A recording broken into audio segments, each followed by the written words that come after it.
At the time I was struggling with being on my own all the time, which leads to more anxiety. Sadly, it even led to self-harm. And in the end, we went to Bill's doctor's surgery where they diagnosed me with free-flowing stress and anxiety, which means you've got very levels of highs, and when you're lows, they are as low as low. And I said to my wife one night, was just going to take a walk. I didn't feel right, and I just wanted to end my life at that point. It was about 8 o'clock at night. I felt like I wasn't myself. I felt like I was a robot doing it, looking at myself from above. It was a very odd feeling.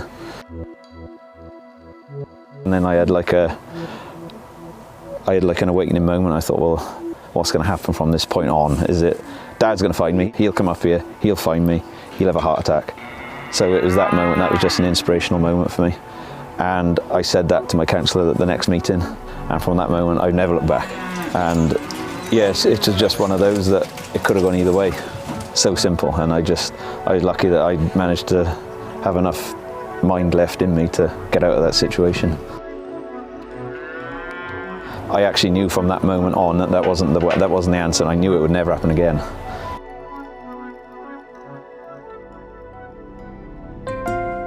The counselling I had with the DPGA Foundation, I actually know my counsellor very well. She said, to get over this, we need to get right inside you to find out where it's come from. And once we find out where it's come from, you can deal with it.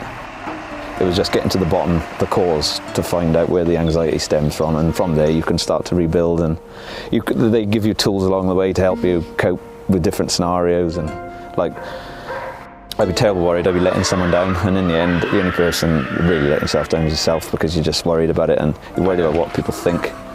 But once you start talking about it, you realise that you're not the only one in this boat, and people are there, they will help you.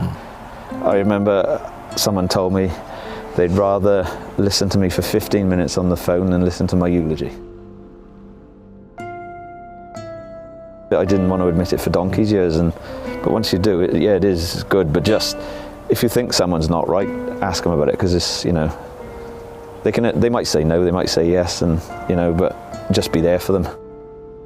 If you are ill and if you are suffering, then please seek help. It's just, don't be a statistic. I just talk to someone, isn't it? There's nothing to be ashamed of. I was ashamed for way too long, and I should have been, and I could have been in a better place 20 years sooner.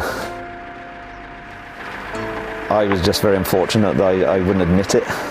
I was ashamed of it, and I just think, if you do feel ashamed of it, there's no need. I'm proud of it now. It's been the making of me.